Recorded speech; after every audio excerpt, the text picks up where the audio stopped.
Chapter 24. Sophie. The Garden of Truth and Lies.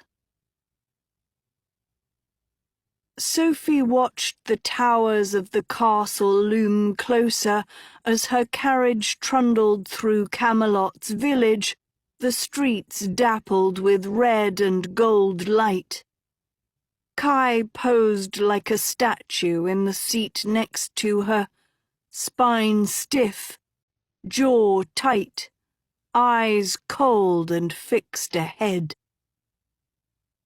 In Maker's Market, wind blew dust off cobblestones onto bakers opening their shops, butchers unloading carcasses, and young children sleepily herding towards Camelot's school.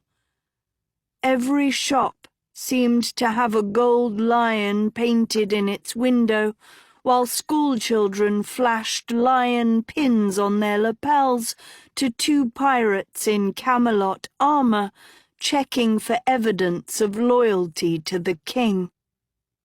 Amidst the market stalls, a dark gap caught Sophie's eye. A shop burned to the ground, and a notice nailed to a stake in the ashes: "Condemned for suspected sympathy to rebels." There was no mention what became of the shopkeeper. The carriage rolled past a newsstand, an old humpbacked man laying out the new edition of the Royal Rot, the stand's marquee, once labelled Camelot Courier, now poorly etched over with a lion crest. Sophie scanned the morning's headlines. Tedros still on the loose. King raises bounty for rebels' heads. Princess Sophie missing. Kidnapped by Tedros or in league with rebels. More attacks in the woods. Rebels sack Bloodbrook and Ladleflop. The snake had said only 3 rings were left, and Nottingham's was one of them. So Bloodbrook and Ladleflop must be the other 2. Had these new attacks convinced their rulers they needed Camelot's protection, like the others who'd destroyed their rings? Had these attacks bullied the 2 holdouts into siding with man against the pen? Sophie's throat went dry. Is the sheriff's ring the last one left? Sophie pictured Japheth striding into the forest, his skims laminating his body as he flipped the carved ring on his thumb like a coin. He'd bring it back to his brother. Rhian's faith in him affirmed. Bertie, the sheriff's old jail attendant, would burn it on the king's command. Man would become pen, just like August Sader warned. Nothing could stop Rhian now. Nothing could stop him from infinite power. Except her. Doves in formation circled Camelot's castle, standing tall against cloudless blue, the stains and nicks that tarnished the towers under Tedros's reign since smoothed away. Sophie thought of the fairy tale castles she'd read about in storybooks back in Gavaldon, castles that made her dream of ever after, castles that looked just like this one. She sighed mordantly. Mooning over those storybook castles, she'd never bothered to ask herself what was happening inside. High in the gold tower, the windows to the king's bedroom stretched wide open. Rhian must be up and moving. Nerves punctured Sophie's stomach. If Rhian was on his feet again, he was dangerous. But if he was feeling well enough to roam around, he was also able to fight. And if he could fight... She touched the crystal in her pocket, squeezing its sharp edges between her fingers. Rhian kills Japheth. I kill Rhian. That's what the crystal promised, which meant first, she had to turn the two brothers against each other. But how? She'd have to make Rhian trust her, which meant she'd need time alone with him, away from his brother. But suppose Japheth had gotten back with the ring already? In her window's reflection, she noticed Kai yawn. The statue lives. Studying his reflection, Sophie considered his sensuous lips, his high cheekbones and structured jaw. Until now, she'd never thought of Kai as human, let alone as a boy. She suddenly remembered the ogling look he'd given her that first night at dinner, practically drooling with lust. So he was a boy, after all. Well then, a witch could do her work. She turned to him, pulling her dress tighter. Kai, darling, I heard Rhian mention something about taking you back. What did he mean? Kai didn't look at her. You answer to me, you know, Sophie pointed out. I answer to the king, Kai corrected. Who you apparently crawled back to like a dog? Sophie snipped. The captain stared forward. Certainly treats you like one, she added. Kai swiveled. You don't know what you're talking about. He took me back even though I was a traitor, even though I'd gone and worked for him. Sophie blinked. Tedros, you mean? Kai ignored her. Sophie moved closer. How do you think I feel, being friends with Tedros but knowing in my heart that Rhian is the better king? How do you think I feel betraying Agatha so I can do what I think is right? She said, shifting in her white dress, just happening to show more of her leg. Playing both sides isn't easy. Kai tried hard not to look.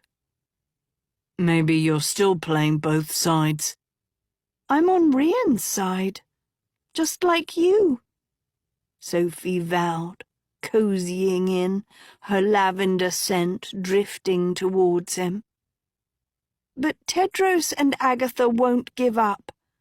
This is war now between a real king and a false one. We need to work together, Kai, to protect our king. But you've known him longer. Her hand brushed his.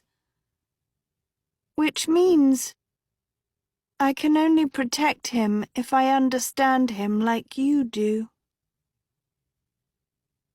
She caressed her throat, delicately biting at her lip. Look, what do you want to know? Kai blurted, pink spots on his cheeks.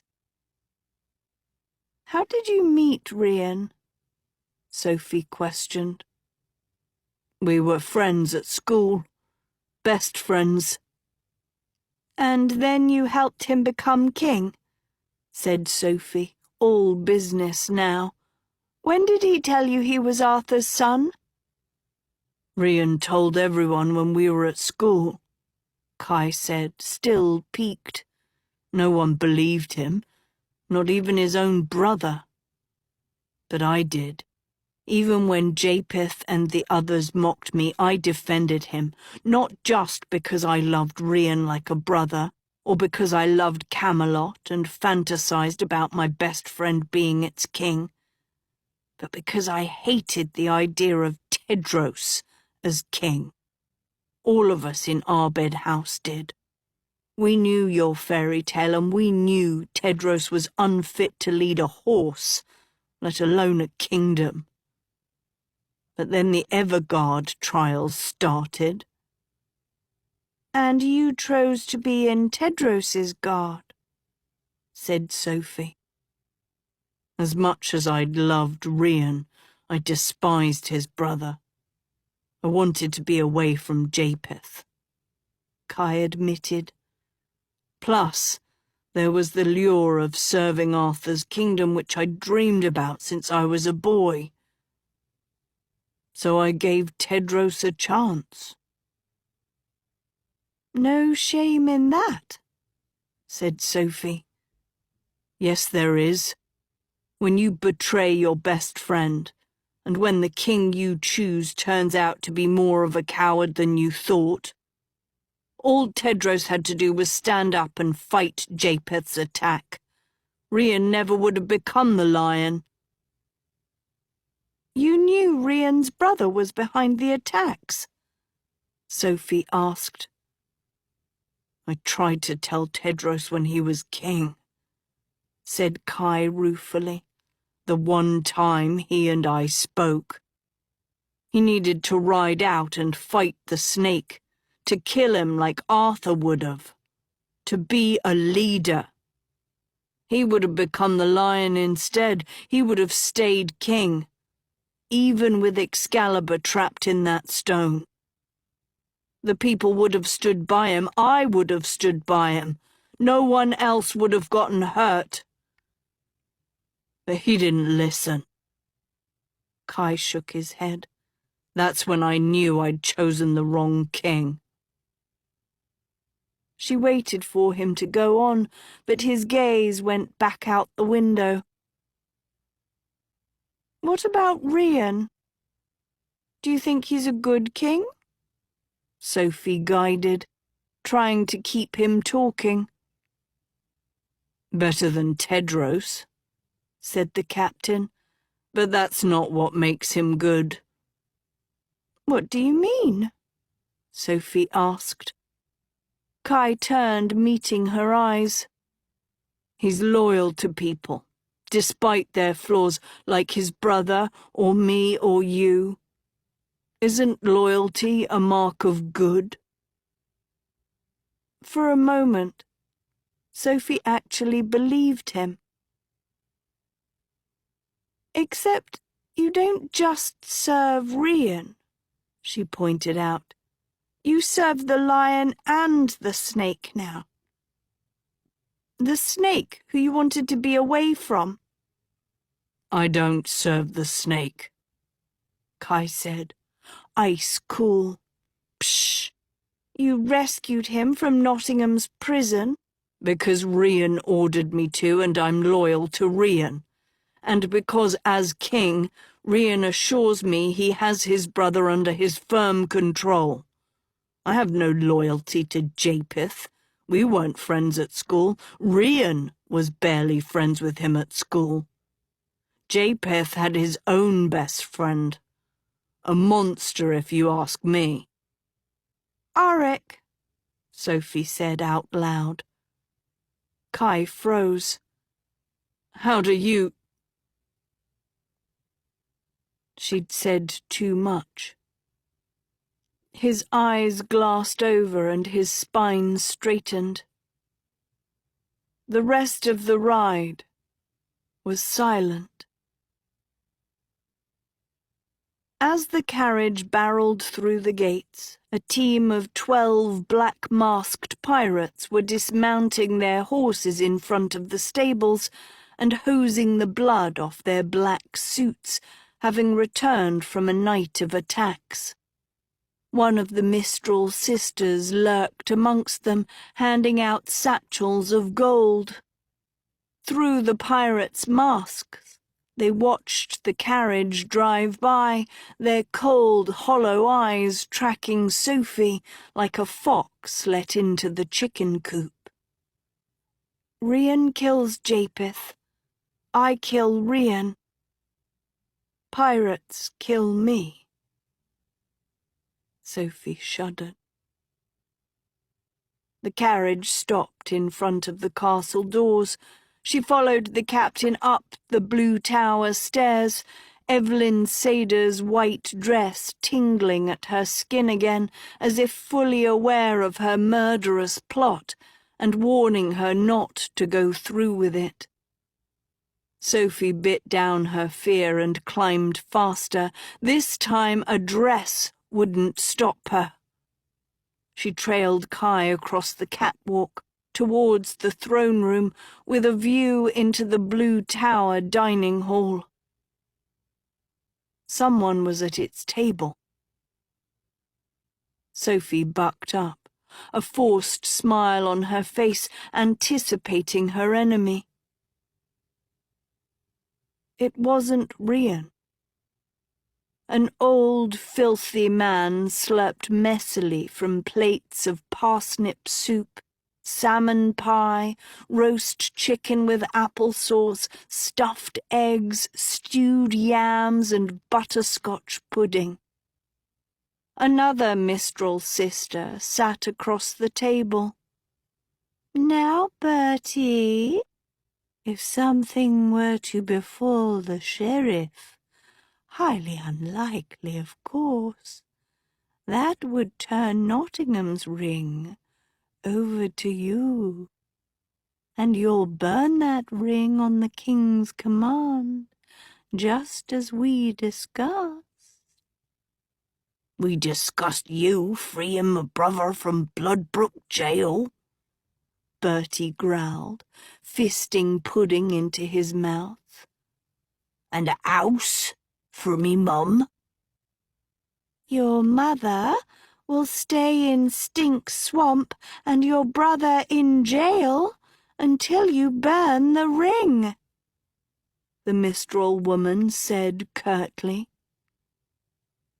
Bertie gave her a dead-eyed glare. "Better be a big house for me mum, with a tub." Kai was well ahead of Sophie now, and she hurried to keep up, her dress stinging threateningly at her skin. They passed the map room, where Wesley and a second pirate, in their black marauding suits, hovered in front of a floating map of the woods, every kingdom X'd out except Bloodbrook, Ladleflop, and Nottingham. "A good night's work," said the dark pirate. "Bloody good night's work." Wesley smirked. He dipped his middle finger in black ink and slashed it across Bloodbrook and Ladleflop, leaving only Nottingham untouched. Sophie fended off a wave of nausea. Japheth has the last ring, a ring that Bertie would burn on Rhian's order. She had to move quickly. Kai was skirting past the Treasury Master's office now, where Sophie noticed the third Mistral sister, seated opposite the bald, egg-shaped Treasury Master, pug-nosed and pink-skinned, surrounded by piles of ledgers on his desk. She tried to eavesdrop. "The Camelot courier has been making inquiries into our accounts, Bethna," said the Treasury Master. "They've sent reporters to the Bank of Pootsy." "Warrants are out for the courier's staff," said Bethna. "They'll never make it to Pootsy." "Even so, the manager of the bank has a mind of his own," the Treasury Master observed. "If he begins investigating our accounts, he could alert the Kingdom Council before the last ring is burned." Bethna weighed his words. "I'll go to Pootsie at once," she said, turning for the door. Sophie ducked out of view, scuttling after Kai. What is in that bank?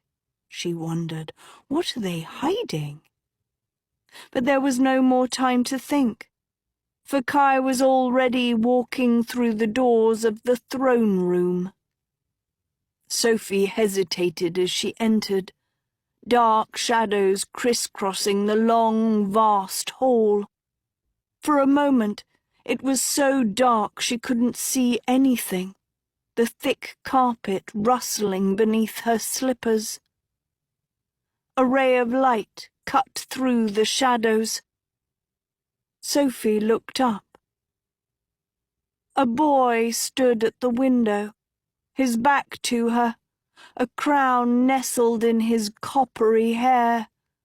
Sun haloed him as two seamstresses cinched a belt of gilded lion heads around his high-collared white fur cape. A wedding cape. As if in response, Sophie's dress began to morph on her skin.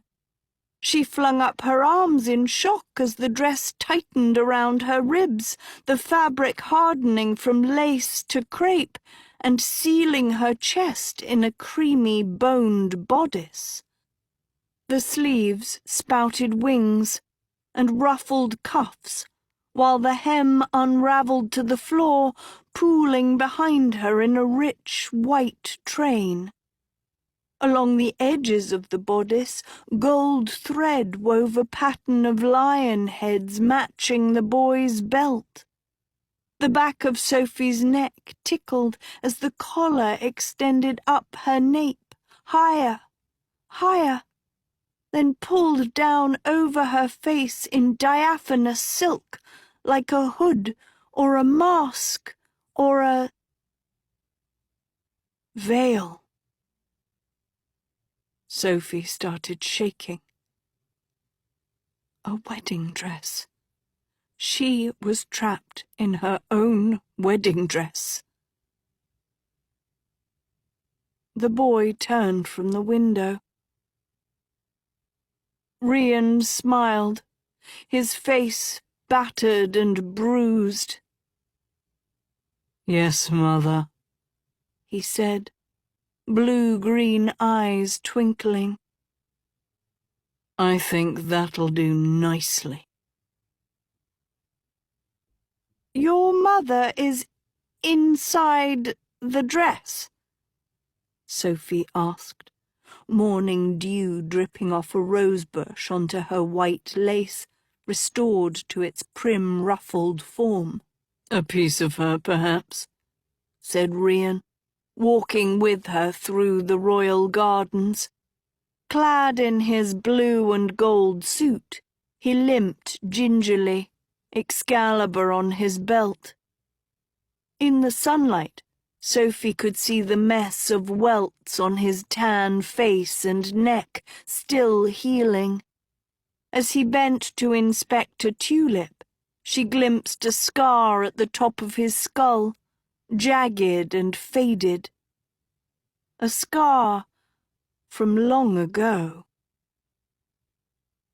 "My mother left that dress to us when she died," he went on. "It's shown signs of life, even given my brother and me answers. But fashioning you a wedding dress, that was a surprise." He peered at Sophie. "Has it done anything else?" Sophie tightened. "No," she lied. "What do you mean it gave you and your brother answers? How can a dress give answers?" "How can two girls magically appear in a king's bedroom? Each of us has questions, it seems," said Rhian dryly. Want to see the orangerie? He moved towards a short staircase ahead. It's almost finished. Workers clustered on the level below, tending to perfectly square plots of orange trees, planted in the pattern of a giant chessboard, a titanic stone fountain of a lion at its centre, occasionally shooting jets of mist over the grove. Rhian struggled down the steps, and Sophie took his arm, feeling his muscles resist hers, then slowly soften. At the bottom she let go, and they walked in silence between the squares of trees, the mist from the fountain lacquering their faces. The crystal. The one that let Agatha break into my dungeons, said the king, a low branch brushing his crown. That's how you broke into my bedroom too, isn't it? Why don't you ask my dress? Sophie cooed. Rhian chuckled. They don't make girls like you in Foxwood. At least, not the ones I met when I was in school. Because girls like me go to the school you want to tear down, Sophie remarked. I'm sure you had your share of girls anyway. I had other priorities. Like trying to convince your classmates you were King Arthur's son, when even your own brother didn't believe you? Rhian side-eyed his princess. And here I thought Kai was impenetrable to a girl's wiles. I'll have to have a talk with him. Do it tomorrow. Sophie smiled. There would be no tomorrow, of course. She plucked an orange from a tree and peeled open its skin, extracting a slice and holding it out to the king. Is it poisoned? Rhian asked. Naturally, said Sophie. She slipped it into his mouth and he bit into it, the juice dripping off his gashed lips. Their eyes locked. Sophie thought about how, in just a short while, the boy standing in front of her would plunge his sword into his own brother's heart, and how she would rise from behind in his moment of shock and mourning and cut it short with a single blow. She'd feel no remorse. The killing would come easy. You're smiling, said Rhian. What are you thinking about? You, Sophie replied. She lifted onto her toes and kissed him, sugary wetness coating her tongue and mixing with the cool mint of his mouth. For the briefest of moments, she thought of Rafal. Their lips parted, sticky and sweet. Rhian looked dazed, like she'd stabbed him, before he glanced away and padded forward, trying to steady his limp. I knew you would come back. I knew it. Even when Japheth told me I was a fool, I knew that we were meant to be together. King and Queen. Ah, the boy who said that he'd never love me, that love made people into foggy-eyed fools. Sophie hazed, fully in control now, her emerald eyes glimmered with mischief. Suddenly, he isn't seeing so clearly. No, that's not it. Rhian rubbed at his close-shorn skull. It's just, you could have stayed with your friends. but you were loyal to me instead when you didn't need to be. And loyalty is something I haven't had much of in my life. You have the loyalty of your men and the rulers around you, Sophie pointed out. You have Kai's loyalty, and your brother's.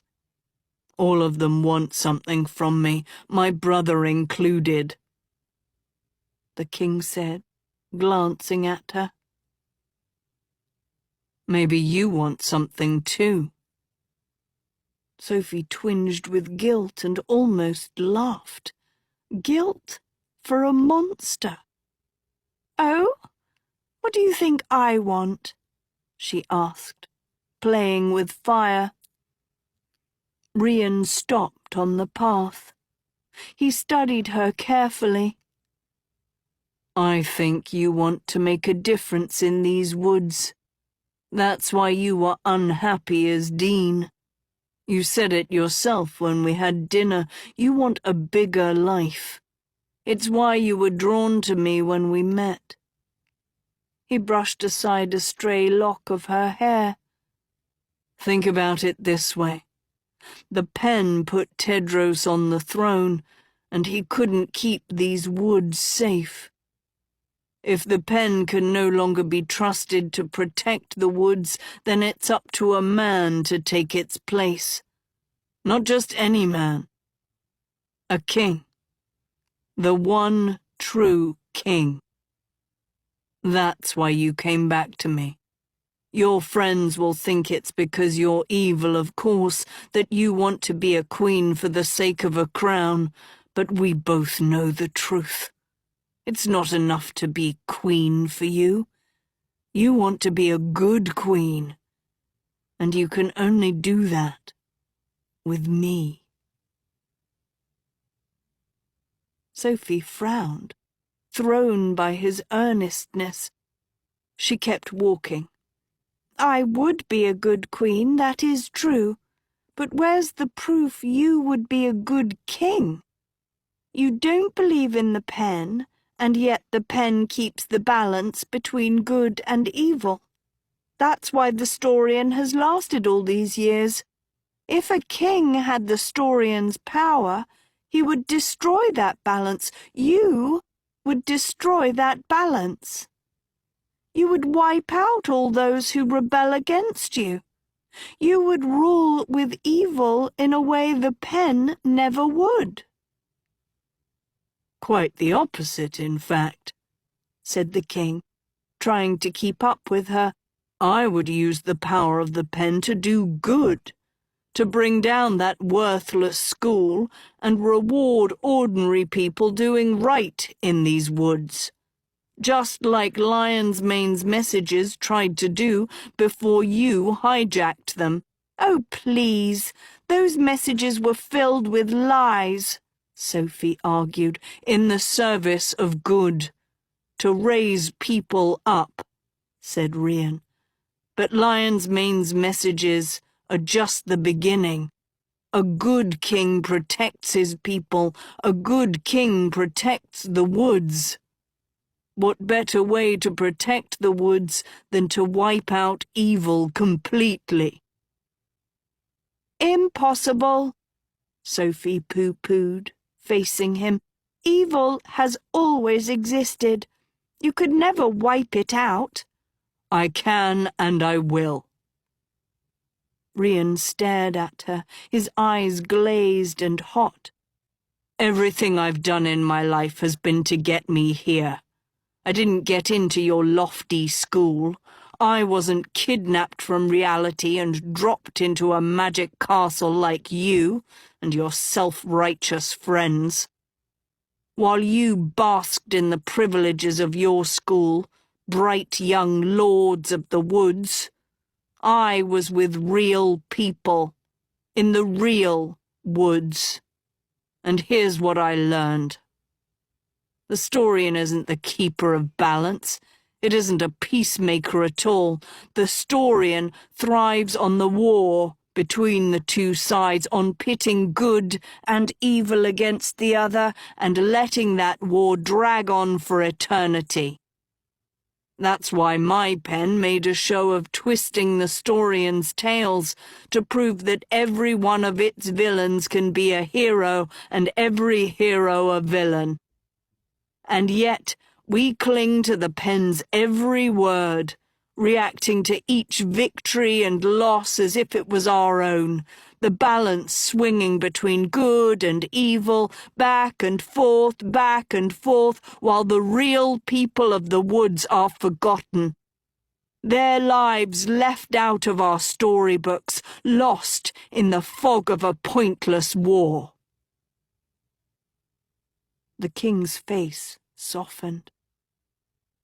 But the pen has the power to end that war if it chooses. It knows that every villain has something they want, something they've turned evil to get. Give them what they want and it can stop them. Before they cross the point of no return, evil preempted by the hand of fate. The pen would never do such a thing, of course. It needs the two sides at war to preserve its power. So it binds them together like twins, so that good can't live without evil and evil without good. But I know better. If I had the pen's power, I'd wipe evil out, neutralize it, cut it off at the root. Take my brother, for instance. His soul skews to the worst kind of wickedness. But with the pen's power, I can bring back to life the only person Japheth has ever loved. I can give him the only ever after he's ever wanted. His evil would be cured. Imagine if I could do that with every threat, extinguishing every villain, every spark of darkness. If I could use lion's mane to give them love or fortune or even just a friend. Whatever it takes to restore their souls to good. I could prevent attacks like the snakes from ever actually happening. The war between good and evil would end. The spotlight stripped from a pen and a school, and returned to the people. Peace. True peace forever. That's why I need to be king, the one true king. I can do what the Storian could never do. I can erase evil from these woods permanently. I can be the balance. Clammy coldness clawed at Sophie's core. The boy in front of her suddenly felt like the knight she once fell in love with, his aqua-green gaze clear, honest, real. But you can't stop evil. Look at you! You're evil! Sophie resisted, snapping from her trance. You ordered the attacks on kingdoms. You set the snake loose just so you could be king. You're responsible for people's deaths, and so much more. You enslaved Guinevere, a queen. You blackmailed leaders. You've tortured Merlin and sent pirates to attack schoolchildren and stabbed me to give my blood to your brother. You told lies about Tedros to get leaders to burn their rings, lies about Agatha, lies about me, lies about everything. Yes, I have told lies. The king replied evenly. I have done things that are ruthless and vile. I've let my brother attack the woods at will. At times, I've hated myself for it, but like a good king, I know how to do what needs to be done. even if it means I have blood on my hands, because unlike Tedros, I spent my life in the shadows where good and evil are never so simple. Every day in my world requires sacrifices, sacrifices that can be awful and ugly. But I want a better future for people like me, where even a baker or bricklayer has the chance to tell his story, to know that they matter, to be proud of their lives. For that to happen, the Storian must be replaced. The school must fall. And a king of the people must rise. Any evil I've done, any lie I've told, it's to make that future possible.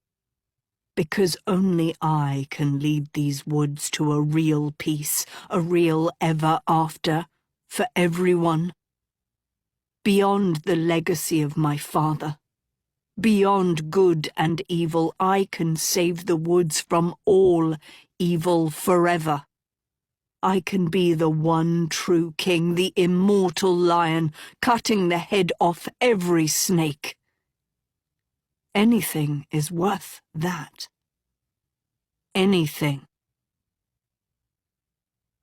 So look me in the eye and tell me I'm not as good as my father. Look me in the eye and tell me I'm evil, when everything I've done has been to save these woods from it. Sophie's lungs turned inside out. This was lies. This had to be lies. This was the villain, the boy she needed to kill, the boy who was pure evil. Except now he was telling her he was the good one, the one who could keep the snake contained, the snake living inside every villain, the one who could erase evil forever. What if it was true? What if it were possible? Her head spun, like she'd been bashed by a crystal's blue light and dropped in another dimension. "Your mother," she breathed. "She's the one you want to bring back to life?" Rhian nodded. "My mother's the only person Japheth ever loved. If he had her back, he would be happy and at peace. His evil would be gone. I could be the king I want to be, the lion the people need, without a snake breathing down my neck." Sophie was so addled that she found herself trundling ahead, leaving him hobbling behind her. All this time she'd believed Rhian a savage, intent on the Storian's infinite power, his brother his loyal henchman. That was her version of the story, the one she and her friends agreed on. But in Rhian's version, Rhian wanted the pen's power for another reason: to keep his brother happy, to kill the monster inside of him, to kill the monsters inside all the villains of the woods, to bring peace to the people. Forever.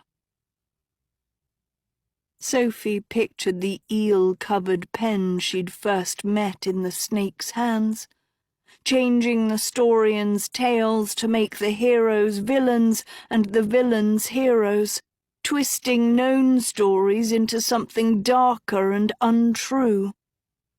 Lion's mane, the messenger of lies.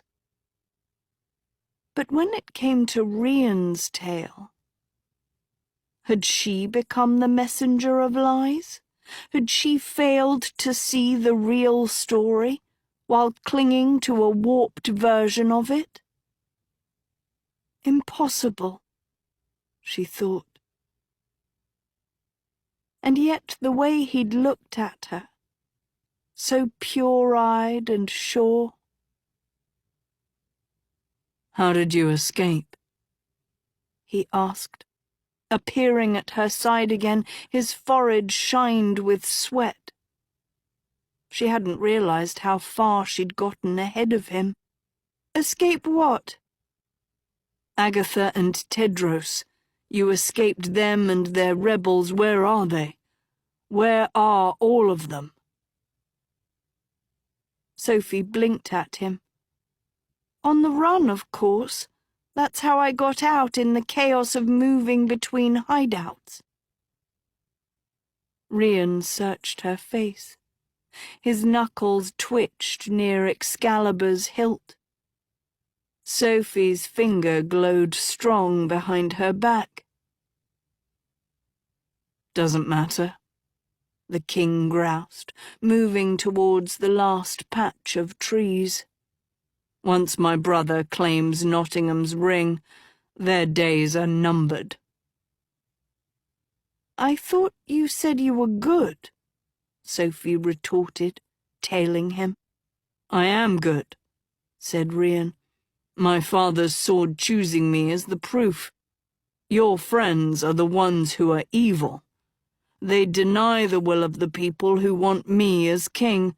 They arrogantly stand in the way of a better woods, a more peaceful woods, a woods that King Arthur would have been proud of. Your friends aren't just rebels against what's right. They're my nemesis. They won't stop attacking me until I'm dead, which means I need to defend myself. First rule of good." Sophie opened her mouth to argue. Nothing came out. Rhian pulled up his shirt to inspect a deep laceration between two ribs, a pinprick of blood oozing between two stitches. He exhaled and kept walking. "Wish your blood healed me." "Why doesn't it?" Sophie prompted. "Strange that my blood would heal one twin and not the other." He didn't answer for a moment. "Rhian?" "It's the pen's prophecy," he said, pausing on the path.